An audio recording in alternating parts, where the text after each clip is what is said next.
How's it going, everyone? Maximilian here, and as with the other day, I'm going to bring another Moab gameplay with some live commentary to go over exactly what I'm doing. So, right at the start of this match, we spawned on the C side, it looks like. And I immediately like to rush into A. A lot of the times, the few guys that didn't run over to B will be in the back of A, and wow, you can see that this match just started, and I'm already running my specialist bonus. It's kind of crazy.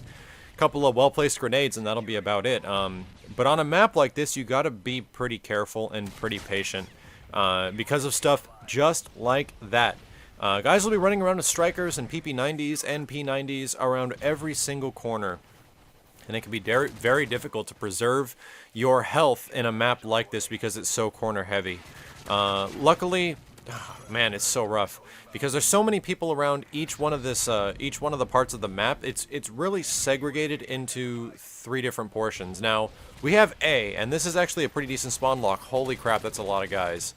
I can't believe I survived that. Somehow I did. And we're still rolling along here, and up to the second specialist perks list is going rather well. But controlling the map is so important on a map like this one. And now all of a sudden we've been spawn flipped. Well, not exactly flipped, more like thrown. As I spawned like in the very back of the map, nowhere close to C, and kind of near B now. But this is another area which is excellent for a lockdown because getting out of where they're at is A. It looks like, yeah, there's 3 areas. There's the one in the back, there's this one, and there's the one on the side that leads into B. And if you have a couple of people just aiming weapons down each one of those corridors, super easy to hold it down. But they got out, they captured C, and now we're kind of at a loss for what to do. A lot of times I wish I ran a different weapon on this map because assault rifles can be pretty good, but at the same time I think things like the striker or some shotguns might actually fare better. Speaking of which, well, this is kind of like a dull part in the video, I think, because I'm just hanging out in the back of A. I started using the shotguns again recently in Modern Warfare 3 because I just recently hit 10th Prestige and I started messing around with the shotguns. And I noticed that I wanted the KSG to be really good because it's very satisfying as far as like a single pump action gun, but the biggest problem with it is that it just doesn't do the appropriate damage output for how long it takes to prepare another shot. Like the KSG's reload time, when you cock the gun back to get the other shell out, is ridiculously long, and it can be really frustrating because if you missed once and you got a hit marker, there's a fat chance that you're going to be able to shoot again with somebody that's facing you. And there's an even fatter chance that you're going to be able to shoot that guy again and then shoot the guy next to him as well. Which is why the SPAs and even the Black Ops shotguns, I think, were better. I think those weapons are actually way more consistent than the shotguns in Modern Warfare 3. And it could be the netcode, it could be a combination of things, but I'm probably going to ask for suggestions from you guys as far as what shotgun I should be looking into and using. So the KSG's reload time to me is just way too much. But the SPAs might be better. Did the SPAs get any better? The 1887, did that fare any better? I definitely don't want to use the striker. What I'm looking for is a single shot satisfaction type of shotgun, and I haven't messed around too much with the first one. I forget, the USAS. Does the USAS get a bit better? Because what it's going to take is a lot of leveling up. It's going to take me a ton of time to eventually get the freaking thing to like damage and range, and which one is worth to get to damage and range is what I'm asking. So if some of you guys have some experience with these shotguns, I do want to kind of take a more shotgun route for the remainder of Modern Warfare 3, but we'll see. The game's still fun sometimes, but then it's really frustrating when you have a shotgun that shoots slow and then you get hit markers up close. Oh, it makes me want to rage. But now we got C, or now they have C, and you can see me applying a little bit of pressure here because when they spawn in C, they kind of spawn in the back as well. All of a sudden we randomly lost A, so I should be very careful about looking behind me. On a map like Domination, wow, yeah, just like that, a dude with Dead Man's Hand was about right behind me, and his gigantic nuclear blasted body would have easily taken me down if I did not have Blast Shield on from Specialist. But right, you can see that I'm patrolling the back C to A portion of the map because quite literally, I don't have any luck over in the B area. I think that the B area has got way too much cover. It's got way too many like aisleways and giant pillars in the middle of the map that make it too difficult to see your enemies. And you'll run down and then randomly, oh, there were 3 guys behind that pillar. Holy crap. So what I like about the C to A area is that it's pretty wide open. There's a couple of rooms, and the room to B can be a pain in the ass if people choose to camp up in there and sit in there with strikers and FMGs.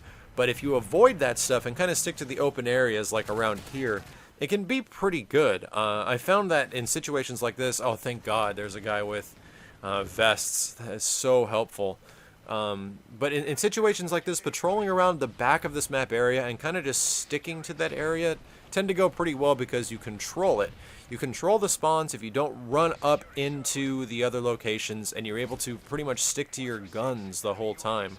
That's what I found to be pretty good in this one, and since we're getting locked down right now, capping C might have been a good idea. It's kind of hard to say, but if we can, yeah, you can see how effective Stalker is in a situation like this. Man, Stalker saves my butt so many times, and for like 8 prestiges, I kid you not, like 8 of them, I didn't use it because it messed me up from previous Call of Duty games, and I thought it was like this devil perk because it was messing up my aim and my distance aim, because when I aim from distance, I usually strafe. I do not use the right stick as much. But I learned to get better with Stalker, and it really helped, especially for using something like the Specialist. It really helped. But now they have A again, and I'm patrolling the A side of the map. If you catch a couple of guys spawning, this is an excellent spot behind this box. It's very hard to pick you off. And someone got EMP'd. I'm not too sure if we did or not. It looks like they got EMP'd, so hallelujah to that. Be very careful looking down these hallways because there is usually people popping right out, and Stalker helping out once again, getting me another Specialist bonus. And if you check out what I'm doing, I know they're going to be spawning in this area, so I'm going left, I'm going right, I'm going left, I'm going right, seeing if anyone pops up on the other side, and a dude just randomly spawns right here. So quickly take that guy out and turn around, look around. Where are they going to be popping? Because we're getting dominated right now. I don't know if I go to Cap C. I think because I'm so close to the MOAB, I'm trying to be pretty cautious about where the enemy is going to see my location. And wow, another dude pops out, and oh my gosh, a few more guys, and there's the MOAB. So as you can tell, it's controlling things. In a map like this, it's all about control, understanding what your teammates are doing, understanding where the spawn points are being captured, and especially with something like domination, it's pretty easy to tell where your teams are going to be spawning and where they are going to be spawning. So just a little bit of information to keep you more aware if you want to go for something like higher end kill streaks or MOABs. But usually if I'm running the Specialist, I don't have the goal of running the MOAB. But it should always be in mind, because it's kind of like, why not? You're running the Specialist for a reason, and the only thing you can get as a result of the Specialist is the Specialist bonus and a MOAB. So might as well go for it. Wow, kind of crazy how you could do really well for so long and then just get ripped apart 3 times in a row really fast. It's kind of the tale of Modern Warfare 2 and the spawn system, Modern Warfare 3 and the spawn system. But I hope you guys enjoyed the information of the video. The game kind of wraps up, and we win. I think I get around 40 kills in the end. But once again, this has been another MOAB walkthrough. If you guys enjoy these full game commentaries, please leave a comment below. This has been Maximilian, signing out.